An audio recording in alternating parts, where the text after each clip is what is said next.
Welcome back. An irate family is demanding compensation and immediate action to bring an end to a dirty situation which they say has left their young son with skin problems. The Grosley family says raw sewage from a damaged line in front of their house has been bubbling up to the surface and into their yard for days. 47 Marina Street has become a place of nightmares for one family in Grosley after the surroundings of their house has now become a festering sewage site. Directly in front of the dwelling place of the family, a raw sewage line has ruptured and is spilling out onto the streets and directly onto the family's property, leaving behind water filled with used toilet paper and, yes, you guessed it, human feces. On Wednesday morning, an incensed Bill Graves was spotted at the water and sewage company Wasco with his even more furious spouse and their daughter, voicing their frustrations, demanding to be heard and compensated. When approached by Hot 7 News, he opened up and gave the details of the family's situation, which he said has been a recurring health hazard. We have a problem in Grosley there where they have a sewage line passing on our land. You understand what I'm telling you? Now it's not the first time, not the second time, not the third time that's been happening. So we've been checking them, people checking up on them, and they always saying they're going to send somebody.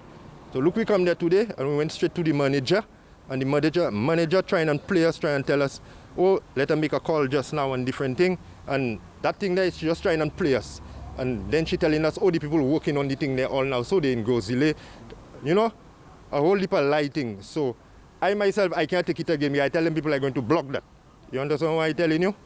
So she herself get vexed, she closed her door on me. She slammed her door on me and she moved. Graves said the matter has physically affected their young son and is also affecting the family's small business. We have a little boy there, about 9 years? 9 years. He have hammered little buttons on him. Because that thing coming from the road and that flood up the whole yard. The whole yard is concrete.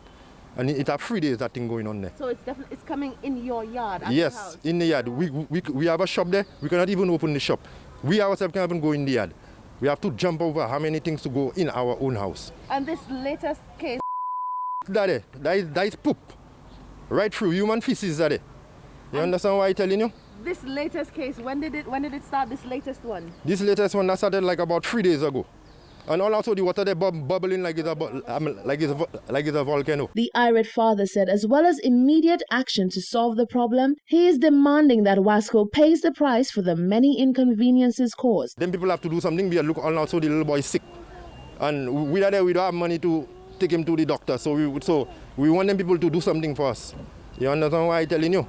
Get that thing off our land and we want to get compensated for that because our whole yard smelling nothing there good again. Everything on it. Graves said he has come to the utility company repeatedly hoping to have the problem solved. However, this was all in vain. He said he feels even more insulted as he was told that a Wasco employee was on site working on the issue, but when he called a relative at the house, he was informed that this was untrue. Hot 7 TV attempted to get a statement from the utility company, but the respective party handling the matter was unavailable to comment. Reporting for Hot 7 News, I am Rochelle Gonzalez. Castries Mayor Peterson Francis says the recent announcement that his mayoral jurisdiction will be reduced is coming as a blessing rather than a burden. He says contrary to public perception on the matter, it is not a demotion. Instead, it is a form of empowerment to ministers to play a greater role in the running of their constituencies. Mayor Francis says, however, he is still the mayor of all 4 Castries constituencies for now, until the powers that be put the finishing touches towards finalizing the shift in power. Rochelle Gonzalez reports. The mayor of Castries has revealed to Hot 7 TV that he welcomes the news announced by local government minister Leonard Montoute that he, Peterson Francis, will no longer be responsible for the overseeing of all of the 4 Castries constituencies and that his jurisdiction will extend to Castries Central only. Mayor Francis was in smiles, under his mask of course, as he said this was welcoming news to his ears. He said he is confident that the other councils within the different constituencies will be able to fare well without him, as they will now get the full and individual attention that they deserve from their representatives. I think it is. I'm in total agreement with it, because when you looked, for argument's sake, you have Castries, you have South, you have east, you have north. These are large constituencies. I mean, let's say Castries East was very large. We have a situation of Castries North. They're very large. Let's look at, in Grosile. Let's look at Grosile. If one council, and you're talking about the entire Grosile. You're looking at Moshi, you're looking at Laffey, you're looking at Viviamita, you're looking at Deramo, you're looking at, that's it. So the decentralization of these constituencies is a welcome thing. So you'll be able to focus on that constituency. The mayor made it a point to clear up one misconception about his current and soon-to-be position. My powers have not, I'm still, what has happened is that the life of the board has expired around October the 5th, but the new board has not been established yet. So I'm still have to run the 4 constituencies in the absence of a board.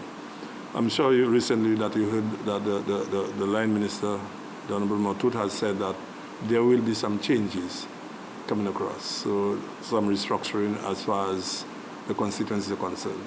So Castries North, Castries East, Castries South will stand on their own.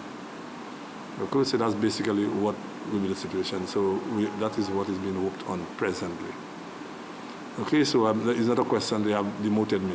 Mayor Francis said he is hopeful that accusations of favoritism leveled against him will now come to a stop. I'm being accused by my own people, and especially the reps, that I'm only catering for Castries Central.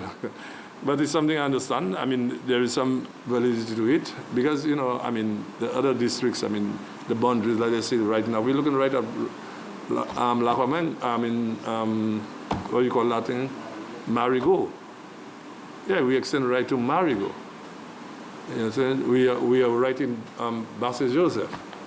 You understand? And that's it. When we look at Castries East, we're right in Kako. We're looking the boundaries of Forestier. You understand? So, so what will happen is that we're looking for better service, and what the minister is very passionate about that. Mayor Francis revealed that the local government is now looking to the councils to collect house taxes and make use of said taxes to make their constituencies better. Reporting for Hot 7 News, I am Rochelle Gonzalez. The government of St. Lucia, following 2 years of discussions with key stakeholders in the tourism industry, will enact a government tax named the Tourism Levy. Revenue collected from this tax is earmarked for tourism marketing and development. Beginning the 1st of December 2020, guests staying at registered accommodation service providers will be required to pay a prescribed nightly levy on their stay. In the 2-tier system, guests will be charged EC $3 or EC $6 per person per night, depending on a room rate below or above US $120. A rate of 50% of the tourism levy will apply to guests who are 12 to 17 years at the end of their stay. The fee will not apply to children under 12 years. In addition, the government of St. Lucia, with effect from the 1st of December 2020, will reduce the value-added tax VAT from 10% to 7% for accommodation for tourism accommodation service providers. In other news, on Wednesday, officers attached to the City Police Department engaged in a training session with an attorney at law on how they should handle various situations they may encounter in the field. The Sergeant of City Police says this is a continuous effort to ensure City Police are well equipped for the jobs they have been tasked with. Genevieve Gonzague reports.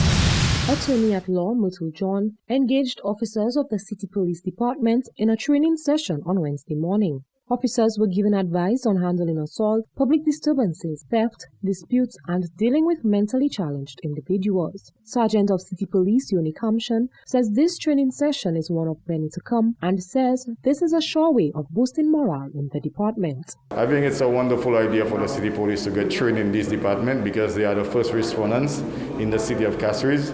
So when offenders commit offenses, they'll be on par with the training to help them deal with these situations. Recently, we had effective communication handling of prisoners, and as I indicated before, training continues for the City Police. It never ends, as a police officer, you have to keep on training, so training will always continue.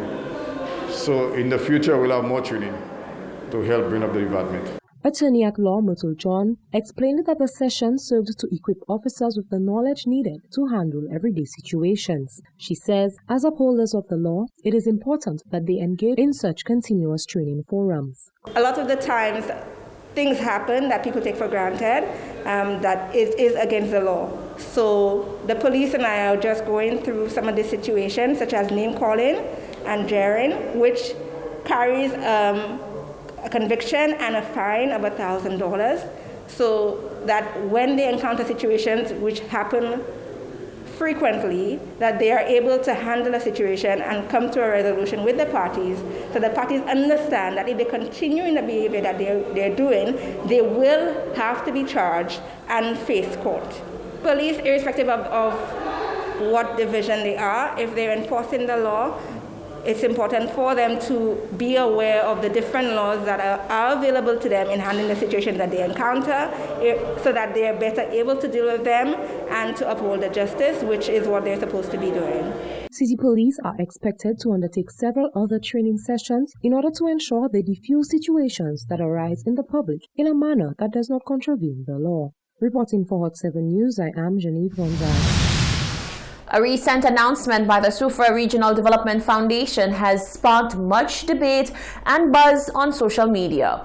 The SRDF says the entrance fee for locals into the Sulphur Springs Park and the Gopiton Nature Trail will increase effective the 15th of December.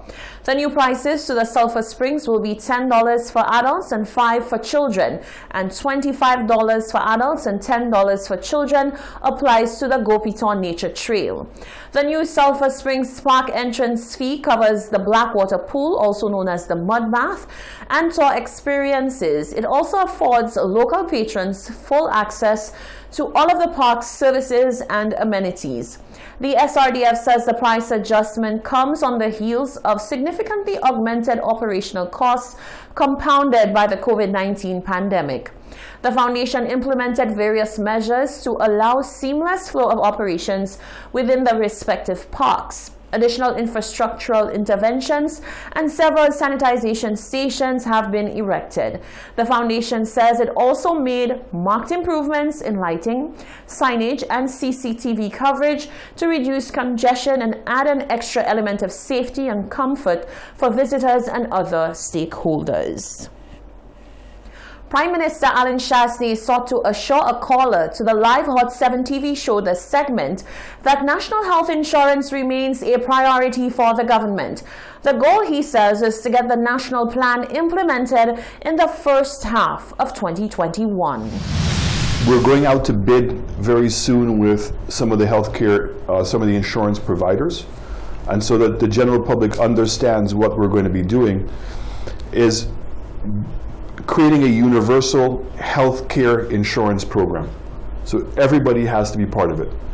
Government will pay the premiums for the more vulnerable in our society and the people who are unemployed. People who are working, the same way you contribute to NIC, you'll also be making a contribution with your business with the person who's hiring you to make the contribution. Mm-hmm. What that will allow you to do means that you can go and see any doctor you want to go and see, your prescriptions, operations that you're going to need. And we're putting together a list of services that we'll be able to provide in initial onset. And so we're hoping that by the time April comes around, April 1st, that we will be able to launch that program. But given that back in 2018, the Prime Minister promised national insurance would be on stream by April 2019, some question how feasible it is to take on this tall order, given the existing COVID environment, and what will be its long-term impact on the national economy. It's a very difficult time, I have to admit, to want to launch this program with COVID. But it is absolutely necessary because people are not accessing healthcare as it is. And opening up the new hospital is increasing the cost significantly if we are to provide all the services that we need. So it's important that every solution go to a doctor so we understand the health of our nation. It's important that all solutions believe that they can get access to proper health care. And it's only through this insurance program that we'll be able to do that. The government of St. Lucia currently has to contend with financing operations of the Owen King EU Hospital and the Respiratory Hospital, formerly Victoria Hospital.